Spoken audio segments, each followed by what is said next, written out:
Acolyte. What you are about to hear is not sanctioned doctrine. It does not exist within the archives of terror. And it stands in direct contradiction to everything you have been taught in the scholams of the Imperium. Everything you believe to be true is not.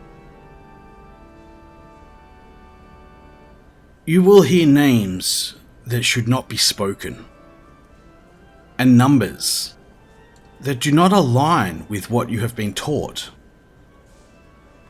Commit them to memory, but speak them to no one. Unity was never the end. It was preparation. Terror had been conquered, its warlords broken, its tribes erased or assimilated into something resembling order. But do not mistake this for peace. Peace was never the objective. The Emperor of mankind did not wage the unification wars to rule a single world. He fought them to build something that could survive what was coming. An Imperium. But an Imperium requires more than armies.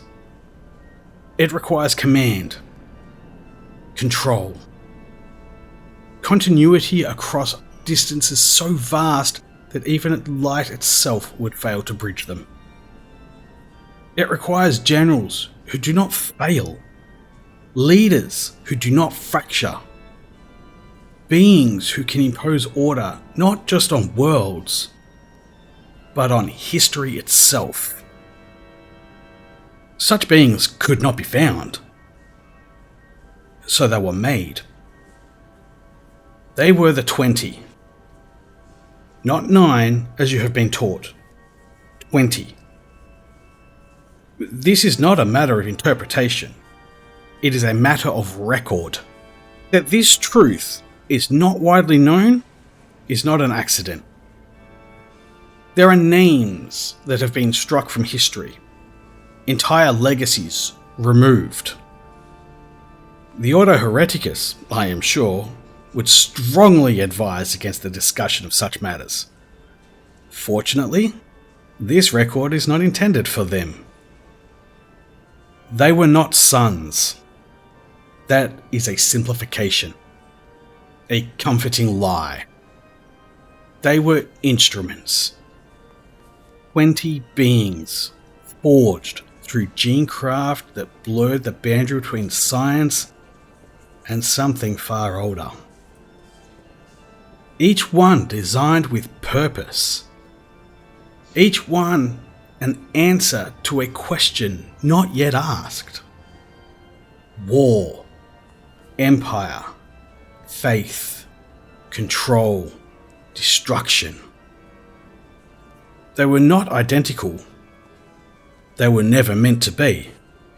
They were aspects, facets of a greater whole.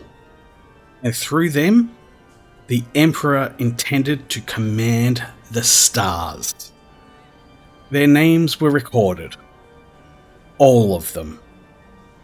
Horus, Leman Russ, Rogel Dawn, Robute Guilliman, Ferrus Manus, Fulgrim, Vulcan, Corvus Corax, Alfarius, Magnus, Sanguinius, Lion L. Johnson, Perturabo, Mortarian, Lorgar, Conrad Kurz, Jagatai Khan, Angron,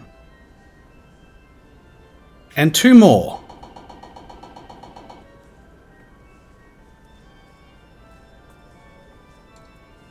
Their absence is not an oversight. It is an erasure. And that should concern you more than their names ever could. Other ordos would call such omissions necessary.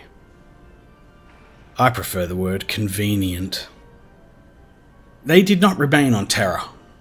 Before they could be raised, before they could be taught, they were taken, scattered, not lost, not misplaced, taken, across the galaxy, cast into worlds unknown, each one alone. Each one shaped not by design, but by circumstance. This was not an accident.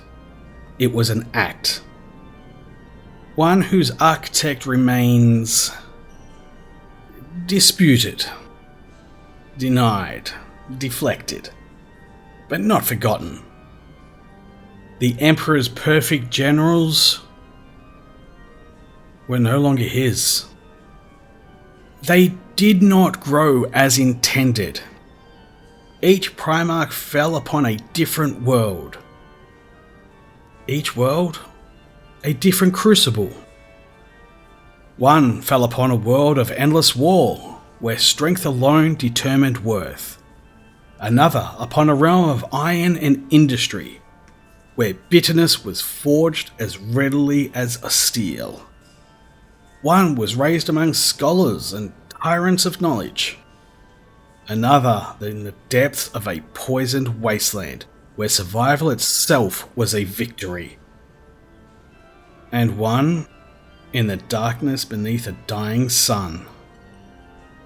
They learned from those who found them, or from those they conquered. Their values were not uniform. Their beliefs not aligned. They became products of their environment, not of their creator.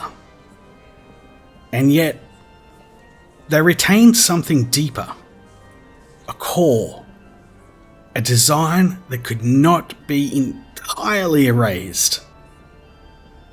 They rose, all of them, to power, to legend, to myth, even before they were found. The project did not end. It adapted. If the Primarchs could not be commanded, then something lesser would be made. Not replacements, but descendants from what remained. Fragments of genetic perfection. New warriors were forged. The Legiones Astartes. They were not human. Not as you would understand it. They were built, layer by layer, organ by organ. Purpose written into flesh. Each legion drawn from a single genetic lineage. Each one tied to a Primarch they had never met. And yet, they resembled them. In temperament, in instinct, in the way they made war. Echoes of absent fathers. They did not know what they were missing. How could they? To them, the Emperor was everything. Creator, commander, purpose made manifest. And yet, they were incomplete. 20 legions, built for 20 leaders. And none of those leaders stood among them. They bore names even then, titles earned in blood, designations assigned in purpose. The 1st, the 4th, the 8th, the 12th. Some would keep those identities, others would shed them as their true masters were found, because a legion without its Primarch is not yet what it's meant to become.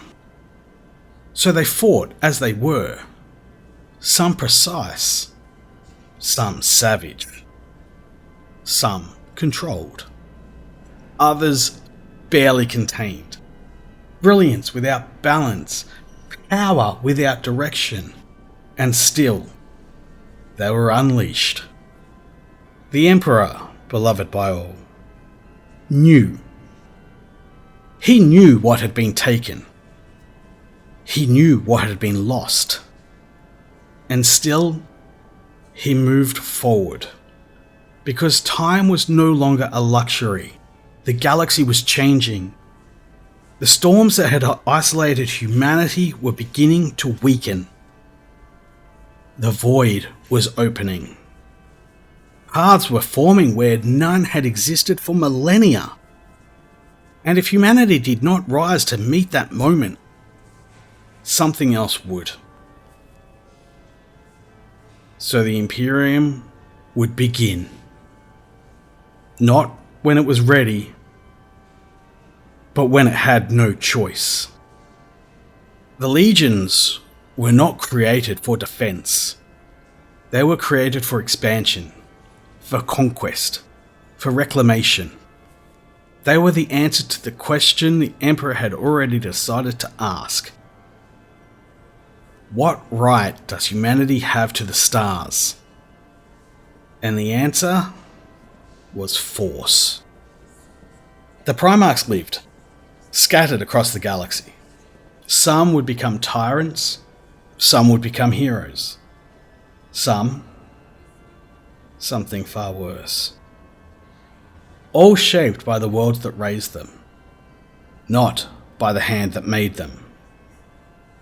And one by one, they would be found. Not as children, but as rulers, as warlords, as beings already set upon the paths that cannot easily be changed. Understand this. The Imperium did not begin whole. It began fractured. Its generals stolen. Its armies incomplete. Its truth curated. And yet, it advanced. Victory would come, but so too would consequence. Because the flaw was already there. It had simply not been tested. Acolyte, the Emperor created 20. He was left with none. So he made sons from shadows and sent them into a galaxy that had already taken what was his. This is where the story is often told to begin. It is not. This is where the Imperium begins to move. And movement, once begun, is difficult to stop. In the next record, we speak of the Great Crusade, of terror reaching back into the stars, of compliance, of conquest, and of the lie that marched beside them both. Prepare yourself, because what begins as reunification will soon reveal itself as something far larger.